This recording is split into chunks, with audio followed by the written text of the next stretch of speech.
So you're going to give us a little introduction here? I can. There is everyone on the phone and attending via Zoom. Right. It starts that way? Yes, from the public is in listen only mode. During public comment period, please enter your comment in the chat and it will be read into the record. Include your full name and the magisterial district in which you reside. If you don't know your magisterial district, please provide a general location or your home business street address. We'll run through the chat comments first and then take comments by phone. For those on the phone, please use *9 to indicate you'd like to make a public comment. We will ask you to provide your full name and magisterial district or general location of your home or business, and then allow up to 3 minutes for your comment. Turning it back over to the chair. Thank you. So I've got a little something to read too. Because of the continuation of the COVID-19 pandemic and limitations on group gathering imposed by the governor's executive orders, this meeting is being held by electronic communication means on the Zoom platform. It is authorized by the county's April 15th Continuity of Government Ordinance, this authority's resolution of April 22nd, and the Virginia statute signed into law on April 24th, permitting this authority to meet electronically to discuss and transact business necessary to continue its operations. With that explanation, I will do a roll call of the board members attending to identify themselves and their current location in general terms. And I'll start with Mr. Bill Fritz. I'm here and I'm at my home. Mr. Trevor Henry. Present and at my fully run address in the county. Very good. Waldo Jaquith. Present at my home in Stony Point. Liz Palmer. Present and at home in on Meacham Banks. Donna Price, in case you've joined somehow I didn't see. And myself, Bucky Walsh. I am at my home in Earlysville. We've got some other folks attending the call who are important to this committee too. Mike Culp. Hello, I'm Mike Culp. I'm at my office on McIntyre Road in Charlottesville. Richie Deloria. I'm with the county attorney's office and I'm here in the office at the county office building. And Rick Randolph. Rick, you're on mute.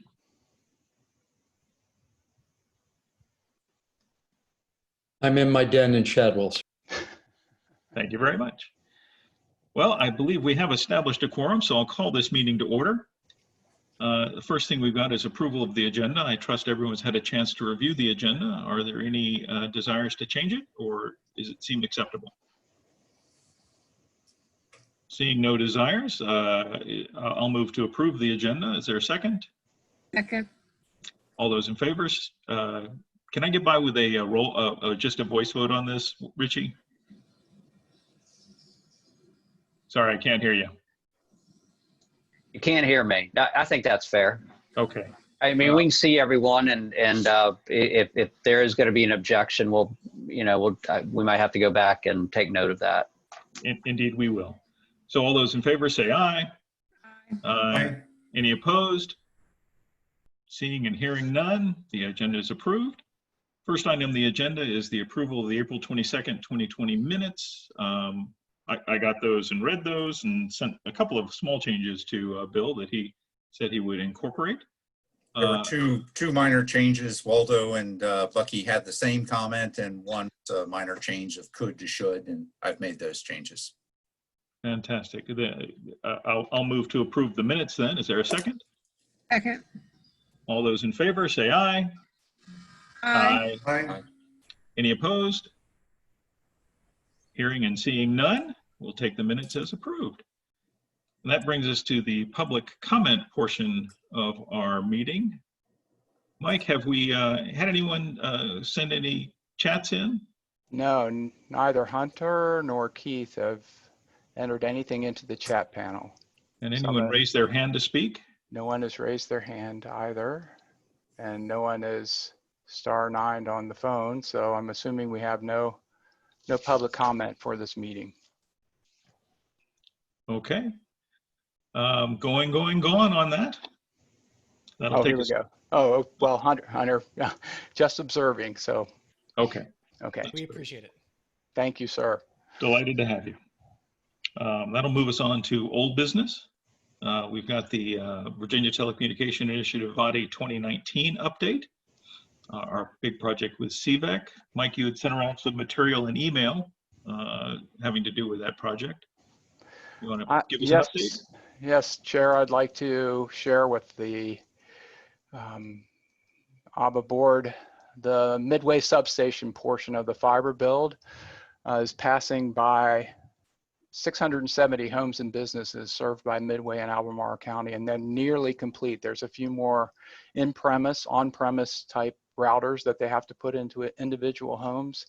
The main reason I'm bringing up this map, and hopefully it's showing on people's screen, is, you know, there's a major effort that went on here pre-COVID that if this work would not have been done, we would not have as many people able to do normal activities, what is currently critical activities for work from home and paying attention to schooling, those types of things, being able to go through telehealth type activities because the doctor's offices have been closed, et cetera. So we're very thankful for the Virginia Telecommunication Initiative, the Department of Housing and Community Development from the Commonwealth of Virginia for allowing this to happen. And of course, the Board of Supervisors through funding has made this project a success, and we're working on the final closeout. So great stuff going there. Very happy that this project has made its way through. And that's the most current benefit. Obviously, all the previous projects have added to that as well. Yes, sir. The CenturyLink project in 2017 and the Comcast project in 2018 also provided significant help for the rural areas. Great. Anything else on A? CVEC, that is? Mike? No, sir. No, then we should move on to VADI 2020, the CenturyLink project. Okay, this one's more complex, so bear with me. Hopefully you still see my screen. Yes, sir. We have 8 projects that have been initiated by CenturyLink, and they're fiber projects, so fiber to the home type projects. And those 8 projects, which you see on the screen here, starting at the top, and I've got better images of each of these areas. So starting at the top, 1, 2, 3, 4, 5, 6, 7, 8. All of these projects are installing fiber by 838 locations over the next year, preferably done before March of 2021, but we'll know as final engineering comes in what the calendars are. So those projects, I'm going to go through these quickly. Up in the north, it's Buffalo River Road near Fraze Grant. You can see that's happening. The next is Watts Passage. This is a really close project to 29 North. It's amazing how close it is to NJEC, but this particular area has been an area of need for a while, even though it's close to 29 and close to one of our major employers. And Mike, those are not up north. This is north 29. But are those fiber or DSL? These are fiber. I didn't remember that correctly at all. Yes, you're welcome. I might have to move a little bit to the west. Next is Coles Rolling Road, which we're moving down into the southern section of the county. And you can tell the density is less, but it's definitely something that's coming along. Scottsville Road, moving up toward the middle section of the county. Then we've got the ones that we've heard a lot about, Hatton Ferry. Next is Scottsville Road to Keene. So this whole triangle in here is going to be activated. And then Howardsville, which is the next biggest. I've saved the best for last. Howardsville has a number of citizens who've been very active in trying to make this happen. So we're thankful for their work and making sure that we had a great application put in with CenturyLink. And then the final one and the big one, which we've submitted 3 times. This is the 3rd time that we've submitted Green Creek Road for VADI funding, Virginia Telecommunication Initiative funding, and finally received it. So I'm hopeful that this one is going to move along quickly and help all of these citizens along this particular area of the county. So one thing that we've been working on, any questions about the 8 project areas before I move to the next slide? I do, Mike. Hold off for this if it's relevant to later slides, but I was hoping to dive into their use of first for VADI funded projects, so as DSL, and whether that indicates a change or is an aberration. Okay. Are they new as a one? We expect fiber on how. Well, you keep fading in and out, but I'll try. Maybe Oh, I'm so. Let me switch mics. like maybe we could do. Maybe you could put it in Yep. chat. But is this better? Yeah, much better. Great. Okay, I keep 3 mics in case something goes wrong with any one of them. Sorry. So I'll repeat that then. I'm really interested in them making all of these fiber. To the best of my knowledge, they haven't built out any fiber projects through VADI funding or in collaboration with us until now. And what I'm wondering is, does this indicate any sort of a new trend? Can we expect that for future build outs? Is this a coincidence of the locations? Is this a one-off?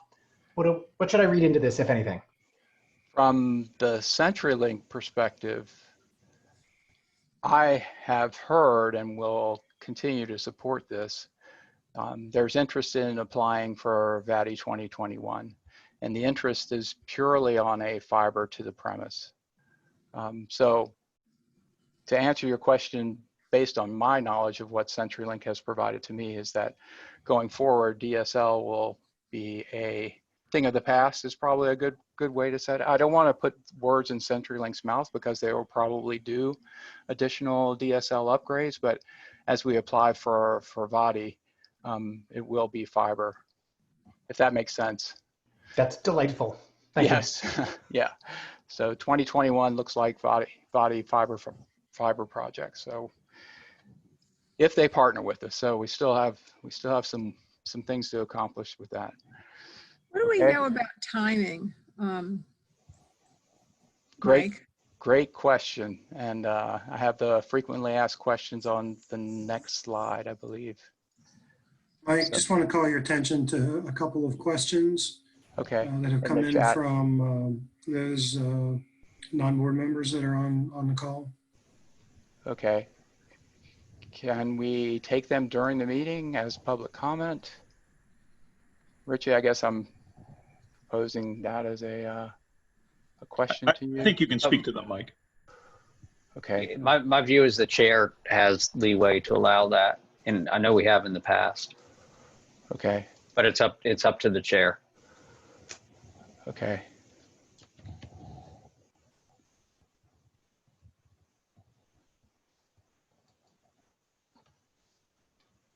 All right. Q&A. So let's take the first one, 512 from Hunter. Okay, 3 questions from Hunter. So there is existing fiber up the 29 corridor. Is it being least used, available in the neighborhoods such as Woodbrook or Rio, etc.? I'll answer that question the best way that I can. There's multiple service providers with fiber running up the 29 corridor, including CenturyLink, Lumos, and a company called FiberLight. There's also fiber running up the 29 corridor that's private, run by the Albemarle County Public School System. So at least 4 providers have active fiber running up the 29 corridor. So is it being least used, available to neighborhoods such as Woodbrook, Rio? As far as I know, if a request is made, especially on from a business, if you make a request to any of those 3 companies for a fiber connection, they will work with you and provide it. But I hope that answers your question. I think I did. That's not a question to address. But the answer is, in general, I answered all 3 we're not questions. aware of any neighborhoods that are getting access to this by leasing it. I think most of these folks are using the fiber for their own purposes. That's correct. Yeah, there's residential fiber is few and far between. The times that it's been done residentially has been a private transaction between the company and the individual. Okay. Mike, can we go back to my question? Yes, thank you for getting us back on. We will do. Okay, thank you so much for keeping us on schedule. The questions that we have, and I'll move through these quickly, and I think Liz's question is very important. Will all projects start and finish at the same time? No, each of them will have a different start and finish date. Right now, the only thing that we know from CenturyLink through their engineering department is that they're committed to finishing all the projects by mid-March of 2021.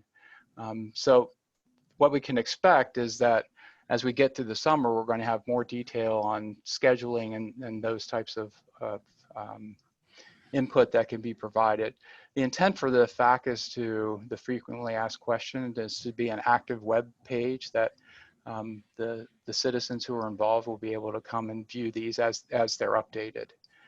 I hope that answers your question. I wish I had a better answer, but that right now, because what they said on those questions and answers when I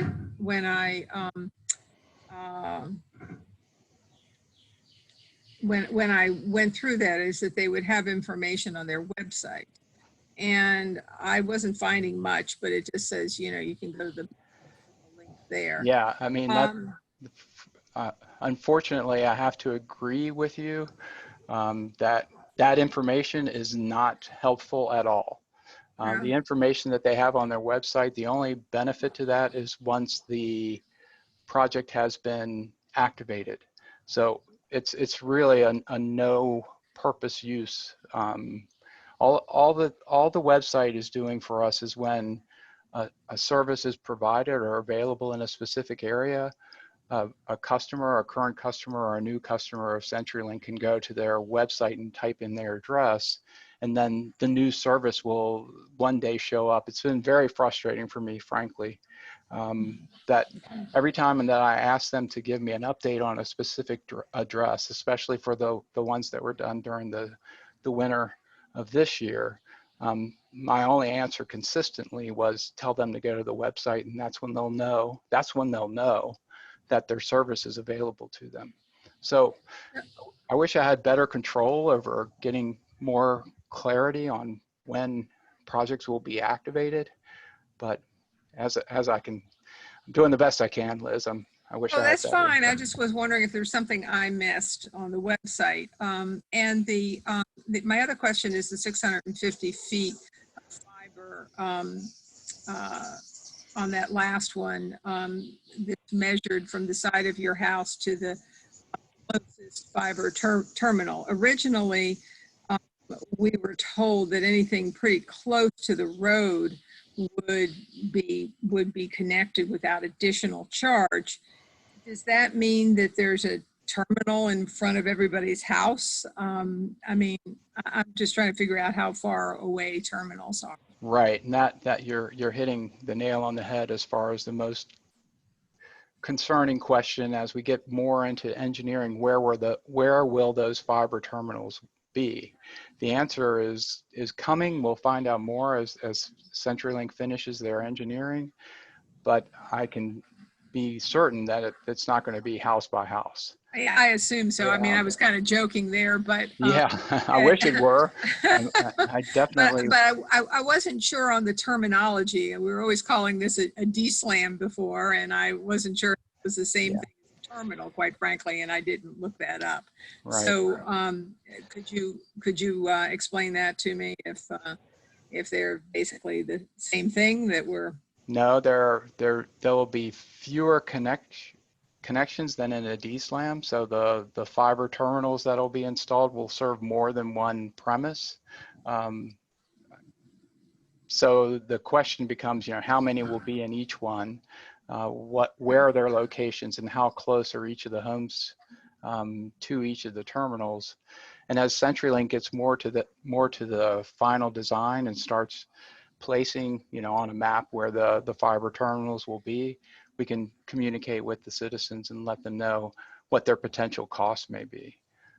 So it's, it's just a timing thing.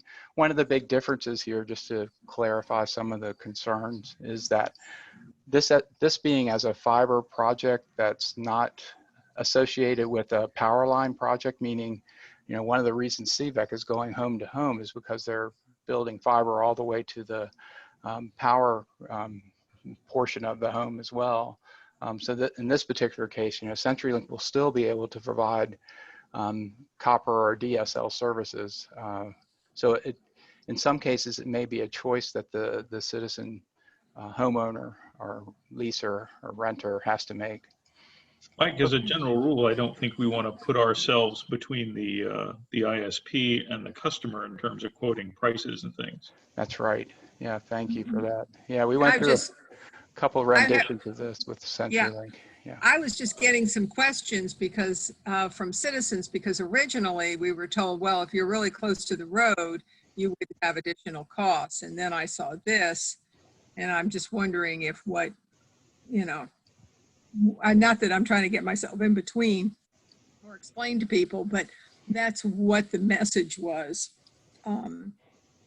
some time ago. Excuse me, specifically for the Howardsville group. Hey, Mike. Yes, sir. So Supervisor Price is on the attendee list. Oh, I'm sorry. No, that's all right. You were speaking, and she's arrived and needs to be promoted. Okay, thank you for that. Appreciate it. Let me move to this thing again. And I will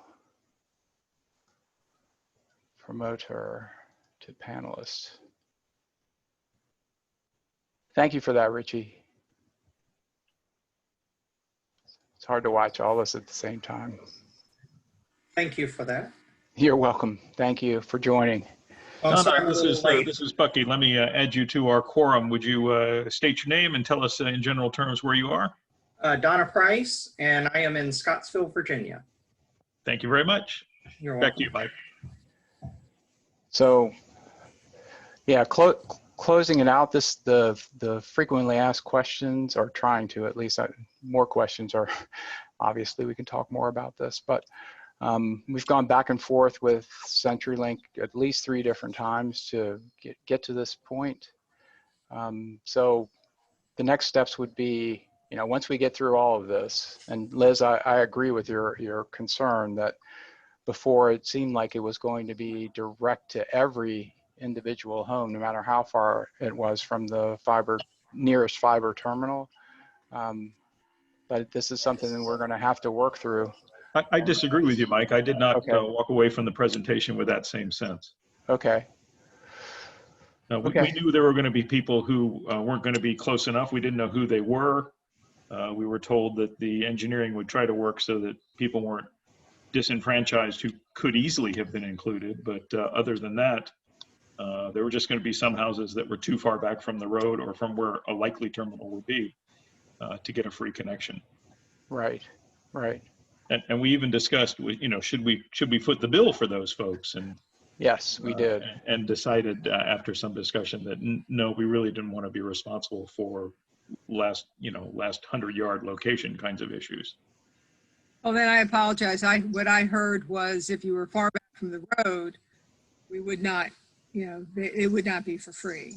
But there was a specific distance, and I thought it was from the road and not necessarily the terminal. From the terminal, yeah, there's a possibility. Yeah, I actually thought it was 550 feet, but Well, and in many ways, that's similar to the electric company. Dominion will do up to 400 feet, and then after that, you have the difference. I think one of the distinctions, though, is that Dominion does it from their existing power line, not necessarily from a fiber terminal. And so that's going to make it more difficult for more people to actually get this, because that fiber terminal is, I think, several of you just mentioned, not the road, but a fiber terminal. Correct. So that's important. I think going back to the keeping the pressure on, or at least working closely with CenturyLink so that we have a better idea of the schedule, as well as the lengths. If there's a significant amount of length for an individual homeowner, the sooner that person can realize the additional cost, the more they have time to save for it. So that's the idea that I've been pushing forward with the CenturyLink folks is, can we work together and figure out where are the ones that we know today are going to, incur additional cost, and can we let them know so that they can start saving, I guess is the right word. But I'm back to the chair's comment. You know, the more that we try to, and particularly me, try to insert myself between the customers and CenturyLink, the more difficult it becomes. For the reason that Liz puts out, there's information that was shared with people that might not jive with what CenturyLink is telling us today. So, yeah, we'll work through this. Mike, has CenturyLink said what the cost per foot beyond 650 feet from a fiber terminal is? I'm trying, that's a great question, and I'm trying to get a definitive answer. They haven't given that to me yet. I think they're going to quote them on a case-by-case basis, depending on, you know, whether they have to go aerial or underground and what type of situation they run into. You know, if they have to bore through rock or something like that, it may be more expensive. So we're just very hopeful that, you know, most of these costs will be low, I guess is the great word. But let's see how things come out with the engineering. If I recall the discussion correctly, and I don't know if this is what they're currently planning or not, but our discussion when they were pitching this last year was that if you were beyond the distance, then you had to pick up the full freight of the distance of connection, not just this, you know, let's say you're 800 feet away. It's not 650 take away out of 800, so you've got 150 feet left to pay for. You had to pay for 800 feet of a connection. And that caused some muttering in the room at the time, but it was still so much better than what we had available. And in the other alternative, we decided to accept that. Correct. Yeah, I think that may have changed over the last couple of weeks. No, that'd be great if it's just the delta above 650. Right. Okay, Mike, let's move it along. So the next big thing that I'm asking the ABBA board to decide on is, you know, feedback on this, the frequently asked questions, and then approval for me to work with the communication and public engagement department and build a web page that provides this type of information so that anyone who's interested can come and view this with, you know, definitely the ongoing approval of CenturyLink to make sure that we're both on the same page with this. But so that's the offer. That's what I'm trying to work through. Hopefully there's approval to move forward, give everybody some time to look through these again. And if there are any other questions or answers, then that would be great. The only thing that I would mention is that there's a second half of this, because Liz and I and others have been getting a lot of questions about voice.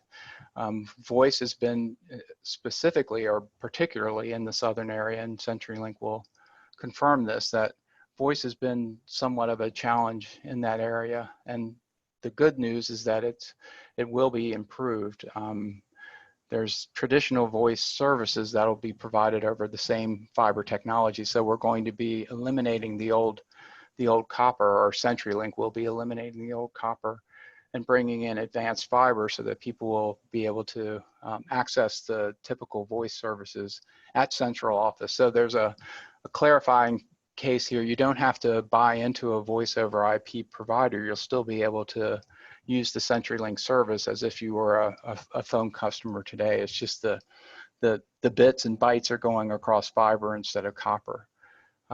So then the question came up, well, that's really good news, but what happens when there's a power outage, which is another frequent occurrence in the southern area of the county? So CenturyLink has given us advice on how people could set up an alternate power source, and that's in the frequently asked questions. And then the big one down here, can I keep my landline and use fiber for internet only? And that's true, that's something that people will do, but it's something that we see as sort of or CenturyLink sees as an outlier. And if you want to keep your DSL and landline service, yeah, nothing will change there. The unfortunate thing, and I got verification of this this week, is that the DSL service, the only benefit to that will be there will be likely less customers on the DSLAM. So potentially less problems with that type of access through the old copper infrastructure. In other words, the D-slams that are out there will remain, but they won't be fiber fed, which is what I was asking from an engineering perspective. You know, is it possible that the existing D-slams, copper fed, would become fiber fed equipment? And the answer to that is unfortunately no. So that's where we stand with the main questions and answers. Hopefully everybody has a chance to look at them, and a schedule would be, you know, maybe it's possible 2 weeks we can have this posted. And Mike, I just want to say, you get asked so many questions constantly. Like, we just see what comes in over email to broadband ad. Like, we don't even see everything you get. Anything you can do that will reduce that traffic, and more important, allow people to get the answer quickly without having to, because a fair number of people are just stopping before they're contacting you when they're just frustrated. So if we can put this out there and have people get answers quickly, and right. you can add new questions and modify answers as a reality changes, there's just nothing not to like about that. And I'm glad you're doing this. Yeah, thanks, Waldo. I would agree with that, but I also would like to know on the battery backup, is that what type of batteries, and are we able at this point to say what kind of battery backup is required? Because I do know that there's a lot of people in the rural areas that are going to be hesitant. Their phones are working great, especially when it rains, but they at least, you know, they're not very comfortable giving it up, given that their electricity goes out so often. So I'm just curious if we have that information. I have no idea what kind of battery backup this is going to require. It's been a while since I've gone. I'd like to be able to answer that question now, but I haven't visited their link that indicates what they would recommend. I think there's. I can bring that up with them again if the answer to that question is not in this link. If it's an easy thing to answer, I think it's a good thing to put on there, or a link to what they're saying to do, Okay. just so people know. Because when I read that, even though my phone has not worked for a week, I have to do something about that. Our phone goes, we have terrible phone service, but I know personally, I would never cut it off while my mother was alive. My father was alive, because that's the number they've been calling for years, and that's what they're used to. I think a lot of people have family members that really depend upon that landline, because they don't necessarily have cell phone service where they are, and they're, you know, they're very dependent upon that. Especially older people that are used to the number, and that's what they know how to do. So that information, that's one of the reasons why I'm asking for that. The phone number wouldn't change in this scenario. You could keep your phone number because those are portable now. My understanding is the only battery backup that you'd need would be, I mean, I think you get as little as $30 would power it for quite a while. One of the little backups like you might keep under your desk to power a computer. There are much smaller ones that can power routers. I have a couple of them scattered around my house. Just because it's known as the POTS network, plain old telephone system. The POTS telephone includes electricity, comes with it. But in this case, it's just pulses of light. There's no electricity. So that's the only reason you keep phone service when you lose power, because the phone service itself is powered, and under this is not anymore. So you do have to get a little battery at that point. So anyway, thank you. I just think that that's a good thing just to let people know. It's the first thing that popped into my mind, you know, when I was thinking about it. Mike, you said something a few minutes ago. I'm sorry, could you just say it again? I was taking notes and I got distracted and didn't follow as I was writing down something else you'd written. It was about CenturyLink not upgrading copper to fiber in some places for DSL. Would you mind just restating that? I don't think you explained it badly. I was just trying to write well listen. Yeah, my current understanding of the plans for the existing D-slams that are in all 8 of the project areas is none of them will be upgraded to fiber fed equipment. So the copper equipment will stay as new fiber huts are put in. So additional equipment will be put in. No upgrades to the existing D-slams. Thank you very much. It would probably be reasonable to assume that CenturyLink will just let the D-slams and that side of their equipment just go through normal end of life, and then take away the choice people might have for transitioning and simply transition everybody. Yes, I think you're right, Bucky. I was actually going to ask that question. Should we not anticipate that? Be the way of all technology, excuse me, that at a certain point, they just let it fade out and you have to change. Yes. Mike, one of the things I was going to say is that I think other people have commented, and you know, like they're saying right now, the DSL is going to stay and the copper is going to stay, but it might go away. But to make this is a dynamic document, and all this information is based on CenturyLink. It's not ABBA statement, so you might want to make that clear too. Oh, okay. Great point. It actually, that's why I like the fact that you have a link to the CenturyLink battery backup units thing, because it used to be they only sold an 8-hour battery backup. Now they got an 8 and a 24, and who knows, by the end of this project, they may have 12 other choices too. Yeah, Mike, it's Trevor. When you're working with CAPE on this, we will clearly want to articulate that, you know, we're communicating CenturyLink information, and as much as we can reference to their, you know, site of origin, we want to do that. Yes, excellent point. So on the battery packs, I missed that on the 8 versus the 24-hour. So that's the longest battery pack, or can you get a battery pack on your own that would last longer than that? As someone had their electricity go out for 5 days, you know. Yep, you bet. Yep. So like we have a whole house generator that will just power a house for weeks. Yeah. I mean, And in the same way, you can get battery packs for your house, or I mean, I've got a really big battery pack that can run my computers for hours, and they could run something like, because these things sip power. These routers use very little power. Yeah. Would probably run it for many days or weeks.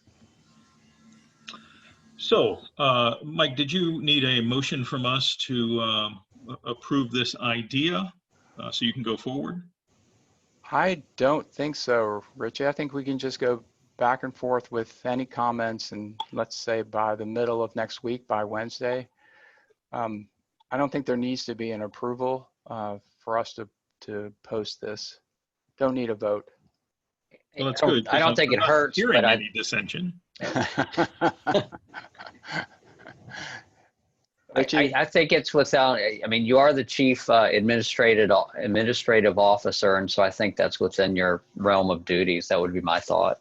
But Okay.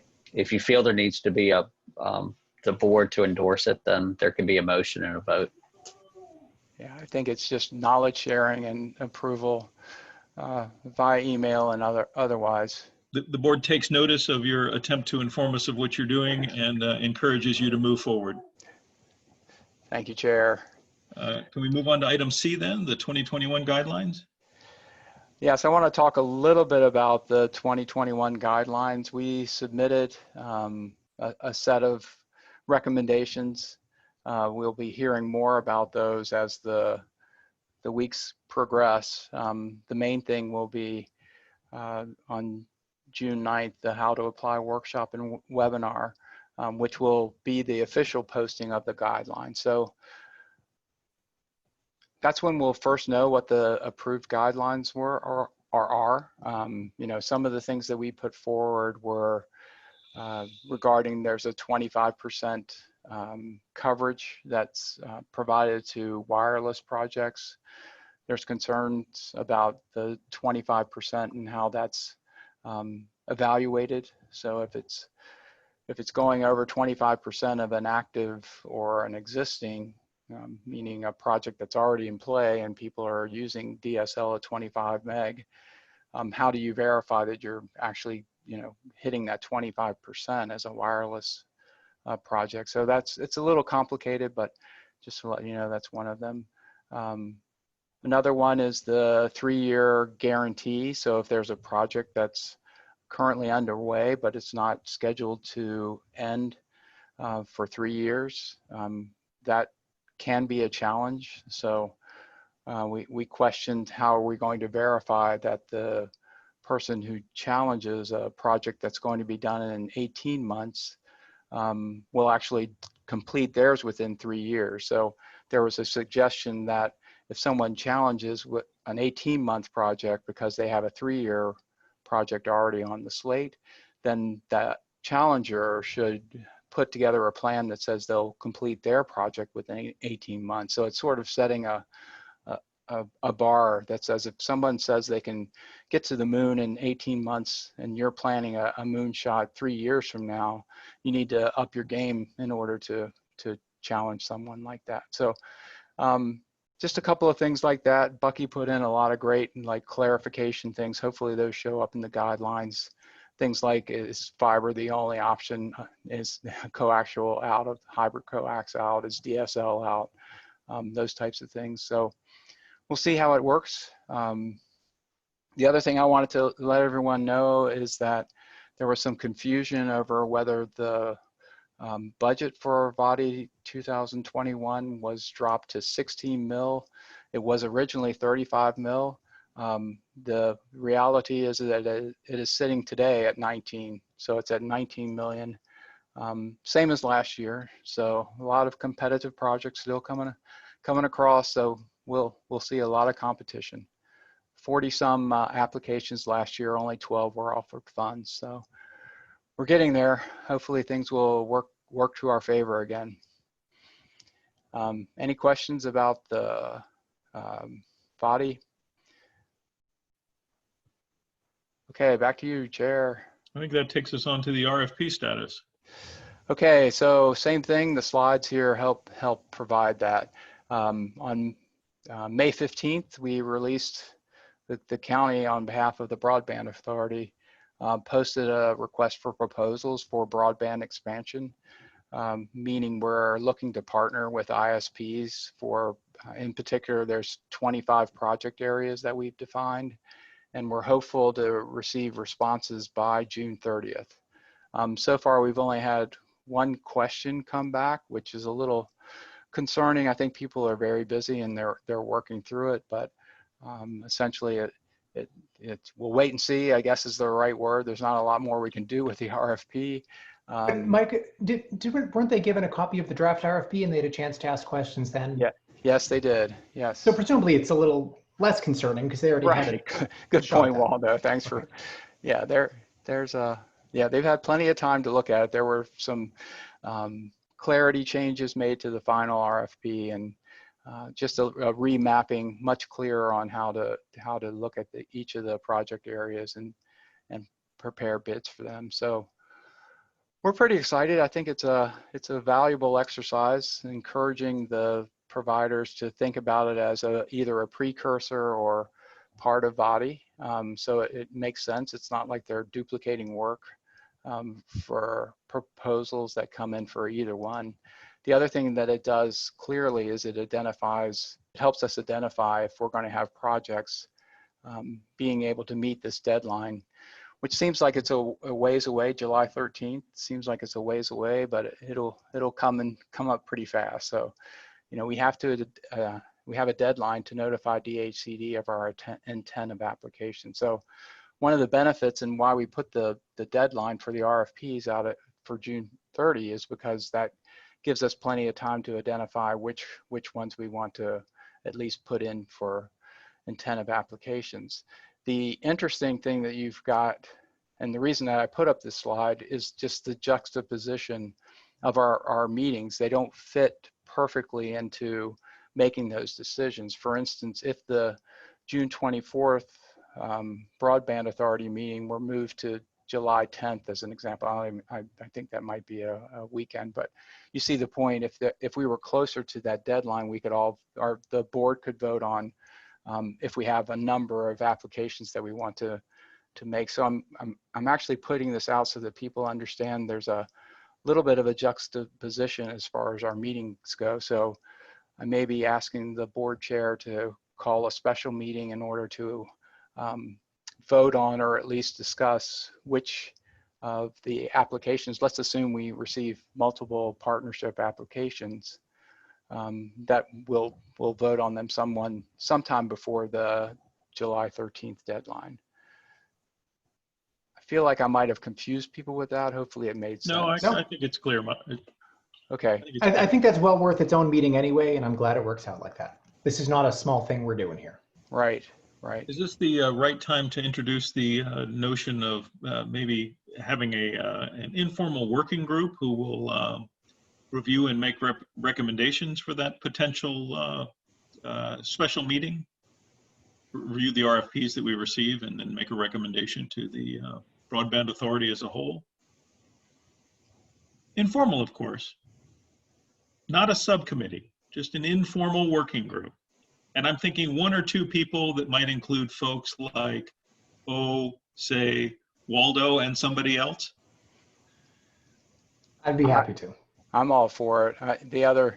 I was hopeful to recruit someone from the school division as well to help us with this. And they've offered assistance before. So I'll take that as an action to sort of get together the informal group. And we've met before. Let me pose the question. Is there someone else out there who'd like to be involved in this? That would be among the board members? I think that Waldo and somebody from the school could be more valuable than me personally, so I'm fine with it. And I think that's a very good idea to have some extra eyes on it and, you know, and take a look at it. Maybe there's somebody else,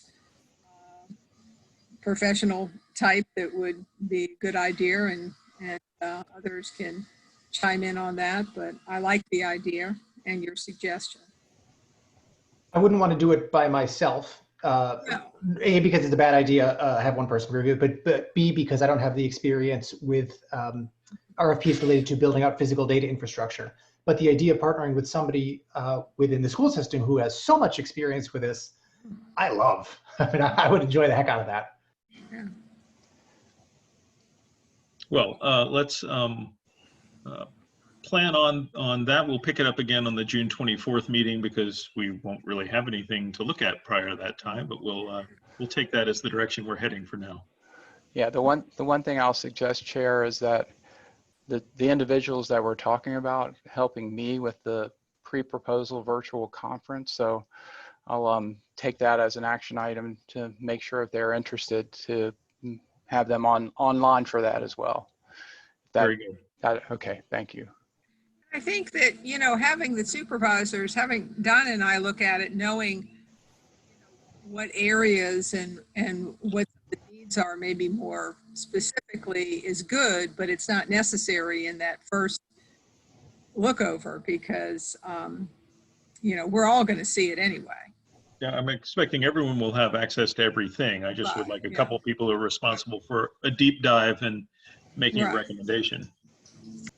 I wouldn't call this a down select because that's a very specific contracting thing to do, but there can be something like a down select, an initial pass to say, these ones are not going to fly for basic technical or compliance reasons. Here's the ones that are left viable. And I think that would be great for the whole board to consider among those. Yeah, and Saves all some time and discussion. Right. Ultimately, I think from an expenditure basis, let's work this through, but it's probably a board of supervisors effort, and we may need to work with the EDA. So that's something that Richie and I need to further discuss. How, you know, if this is all very successful, we'll have to work through how the actual procurement proceeds. So yeah, one step at a time. So good stuff. Glad the RFP is out there on the street, and look forward to some great responses. Mike, I'd suggest you include the purchasing rep too, from a Sharon Cash process perspective, to make sure it's a compliant response. You bet. Thank you, Trevor. Mm-hmm. Yeah, knock down roadblocks before you run into them. Right. Yeah. So does that finishes up for the RFP, Mike? It does, unless there's any questions. Great stuff. Thank you for the input. I don't have a question. I just want to say something I've said before, but bears repeating. I love that we're doing this. Mike, I love that you came to us with this idea. I don't know what's going to happen. None of us have any idea what the responses are going to look like. We don't know. But I just want to say, before those come in, let me get on the record saying, this was a great idea. But it goes disastrously, be like, Waldo, you said it was a great idea. Okay. Right now, this seems like a great idea. I'm glad you're doing it. I'm very enthusiastic. It's good to have the fall guy identified. I'll be that guy. I notice our new business doesn't include the idea of having routers in school buses, but we'll get to that. Let's go to the CARES Act and broadband discussion. Okay, great. Thank you. One more slide, you guys. I know it's death by PowerPoint, but so the CARES Act, there's a lot of activity around the CARES Act at the local as well as the federal level. And what I'm providing was something that was put out to the public through Commonwealth Connect. So, you know, I've had several conversations with Kyle Rosner about this, and we're working toward a potential consortium or a group that's going to work through, you know, how can each locality take the same steps to take, you know, all good caution about how we use this funding. Albemarle County, it's, you know, it's still in the preliminary phases. Trevor, do you have an update, or am I putting you on the spot? I should have asked you earlier about where the county is with identifying use of the CARES funds. So we could say You later. definitely put me on the spot on that, Mike. No worries. Our incident management team structure has a finance and administration group that has been charged with working through the CARES Act funding requirements, eligibility. We're actually bringing some support in to help with that assessment because there is some complexity to it. And all I can say is that work is underway. Okay. Yeah.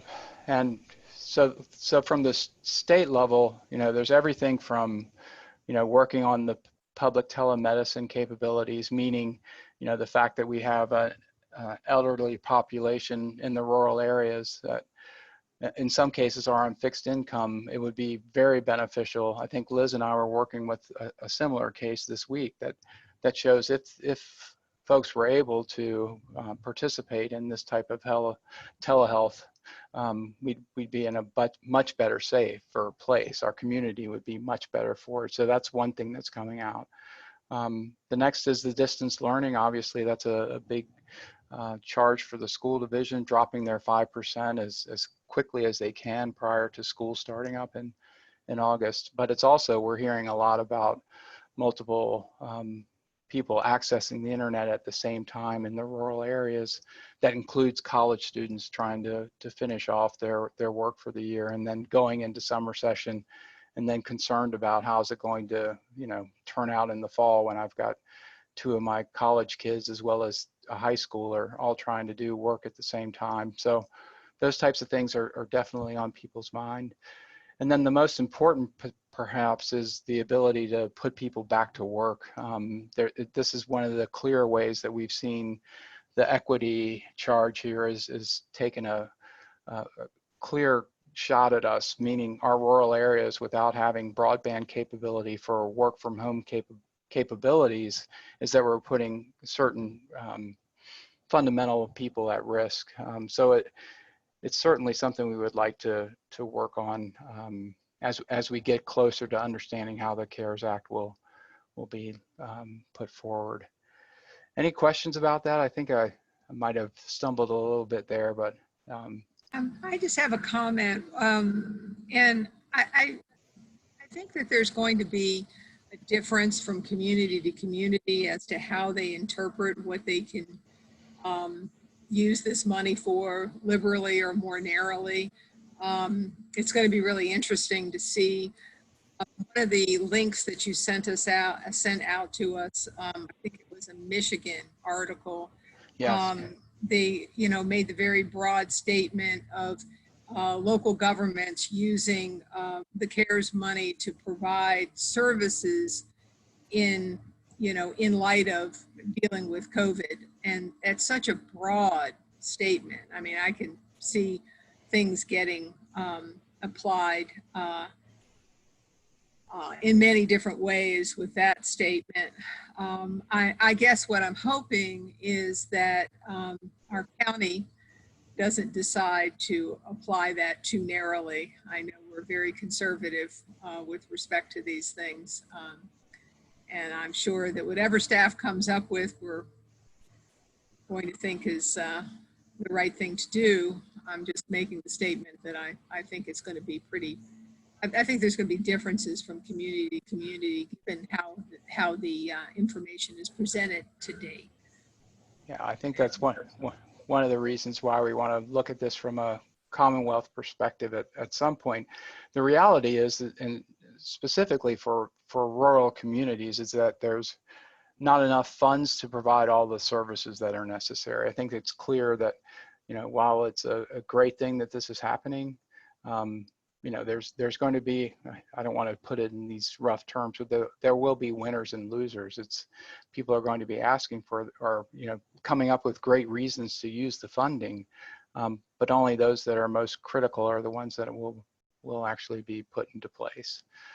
So I think that's, one of the toughest things about this is it takes a while for infrastructure to be built. So if we're talking about using some of the funding to expand fiber internet to a specific area, it's likely not going to happen within the deadline that the funds have to be expended. So, the funds currently, the funds have to be expended by the end of the calendar year, so by the end of December 2020. So yeah, it's possible some great things could be done there, but it's just we're going to have some creative and innovative thinking about how we could expand. So services. this is money looking for shovel-ready projects. Pretty much, yeah. It's like, one of the things that I've heard is that, this is a great way to upgrade existing older wireless infrastructure, because all it takes is, purchase of the equipment and then approval to climb a tower and pull some stuff down and put some new stuff up. That can easily be done within a short time frame. Mike, I had just two suggestions in trying to move from the abstract to the local as much as possible. The first would be to look for an opportunity to try to get data from the TJPDC, which they have, in terms of where the clusters are for the incidence of COVID in Albemarle County. And we want to be looking especially in rural areas, because there's been a lot of discussion, at least in southern Albemarle in the past, of trying to establish telemedicine facilities. That was one thing that we had talked about at Yancey. Right. It's one thing that I had looked to potentially have sited down in an expanded facility at Scottsville High School facility in the town of Scottsville. The other, besides better coordination with TJPDC and getting data that might inform the actual location of where some of this expanded capability would occur, is to look to work also with the school division, because they have some of that information. I know you've had it plugged in, but to facilitate distance learning for a longer term, they should be able to tell us where there's a potential for improving student access to the existing fiber networks that are there, that it may be within a mile or two, something like that. And then we would be looking at trying to get last mile connection, or maybe last 2 mile connection with the school division. So in terms of information, both of those parties should be able to provide us with pretty useful information to move forward. Yep, great. Yeah, There's something we talked about 6 months ago that I'll just bring up again to remind us that this exists. There's every reason to believe that there are many streets on which, with VDOT's apparent cooperation is something they can do, where micro trenching is plausible. So instead of digging a deep trench in the ground, you just, these machines that bury it just a couple inches down in the asphalt, way faster to build out infrastructure like that, that becomes more plausible with a targeted approach like Rick is describing, whether for telemedicine centers or community centers or for individual homes. To do something like that by a December deadline, the way that we have been trenching, and the way that the hoops that ISPs have made to jump through. I remember Ting specifically telling us they'd be happy to use micro trenching if they knew how to go about doing it. That might open up some new possibilities. So making the permitting process less stringent, well, not less stringent, but clearer, and working together as a team to make sure it gets done appropriately. But that, obviously we're working with VDOT in most cases in the main thoroughfares. So yeah, and to Rick's point, yes, we have those pockets of where the school division has identified participants in education, whether it's a teacher in Albemarle County or a household that has students in Albemarle County schools. We know where they are. They've done a great job of using their check and connect. They have a mechanism where the teachers are checking and connecting with their students. And as part of that process, they're asking the questions about broadband availability. That's where I got the 5% Mike, number. let me jump in here. As a practical matter, what can we as a board do to influence where the CARES money is spent? It sounds like Trevor's got a team that's working on this. Yeah, I think just, expressing ideas or making sure that we have those ideas in front of the group that's making the decisions on what will be included in the request for utilization of the funds. I think that's the. Can I ask one question? I had, and this gets to your question, Bucky, okay? Sure.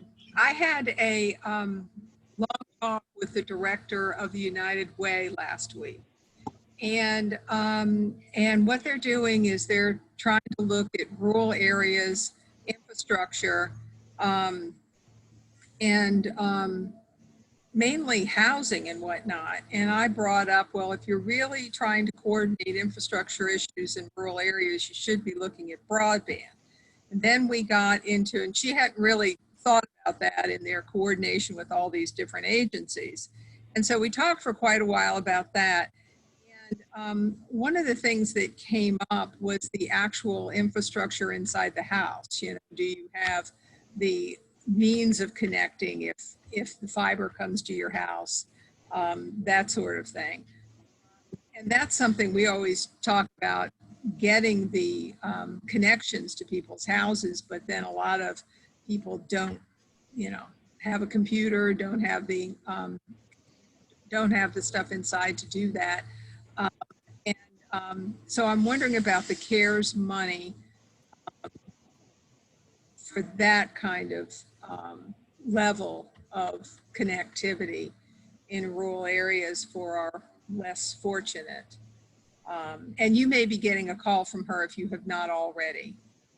Suggested she reach out to you, Mike. Okay. Yeah, I think there's, the potential that's what's generally referred to as, the learning of how do I use broadband. It's certainly something that we could consider. How do we support those who are less fortunate, both in the learning as well as providing the types of services that they need to get going? Is it a computer? Is it the reduced cost internet essentials from Comcast and other products like that provide that sort of, let's get people moving and participating. So yeah, great idea. I think that's a great idea. Can you even pay for the monthly cost? Exactly. Yeah. And so I know the CARES money has to sort of be spent all, right away, but I don't know about setting up funds to do that sort of thing. I mean, I just have no idea how that's going to be interpreted. But anyway, just throwing that out is one more issue. That's it. Good idea. Thank you, Liz. Mike, anything else on this? No, I appreciate the time to explain it a little, and we'll keep it on the front burner. Is there anything else that anybody would like to go over? Because we've come to the end of our formal agenda.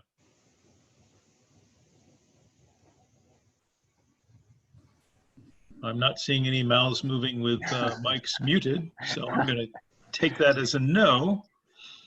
Then is there a motion to adjourn? Motion to adjourn. Oh. Thank you, Liz. I'll second that. All those in favor? Aye. Bye-bye. Thank you very much. Appreciate your Okay. attendance. Thanks to our everybody. attendees. We Thank appreciate you very, being very observed. much. Take care. And Mike, can we talk on the phone before you leave for the day, go wherever you're going to go? Sure. Okay, I'll give you a call. Okay. All right. Okay. Thank you. Will do. Thanks, Mike. All right. Bye, Thank you. everybody. Bye. Bye-bye.